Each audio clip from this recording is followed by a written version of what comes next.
حجم المستأجرين بعقود قديمة في مصر. حسب إحصائيات وزارة الإسكان ومراكز الدراسات، إجمالي الوحدات المؤجرة بعقود قديمة يتراوح بين 2.8 إلى 3.5 مليون وحدة سكنية وتجارية. إذا افترضنا إن كل شقة فيها أسرة متوسطة من 4 أفراد، فإحنا بنتكلم عن حوالي 12 ل 14 مليون شخص متضررين بشكل مباشر من القانون الجديد. 2. عدد الطعون المتوقع.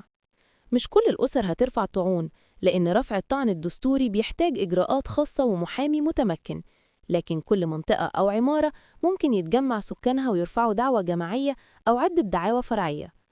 التقدير الواقعي: لو حتى 10% فقط من العقود اتجهوا لرفع طعون مباشرة، ده معناه 300 ألف طعن على الأقل. ومع القضايا الفرعية والإجراءات الفردية، الرقم ممكن يوصل 500 ألف دعوى في خلال أول سنتين. 3. أثر كثرة الطعون على سير القضايا. كثرة الطعون هتعمل زحمة قضائية رهيبة في المحاكم، وده يخلي نظر القضايا ياخد وقت أطول بكتير. المحكمة الدستورية العليا لما تشوف الكم الكبير من الطعون غالباً هتتجه لوقف التنفيذ مؤقتاً لحماية الاستقرار الاجتماعي، لأنها بتعتبر دي قضية أمن قومي مش مجرد نزاع فردي. ده يخلي فترة التقاضي ممكن تمتد من 10 إلى 20 سنة قبل صدور حكم نهائي. ليه معظم الناس هتطعن؟ 1. القيمة الاجتماعية. في أسرة ساكنة في بيوت دي حياتها الوحيدة ومش قادرة تشتري بديل، فهتدافع بكل قوتها. 2. القيمة الاقتصادية.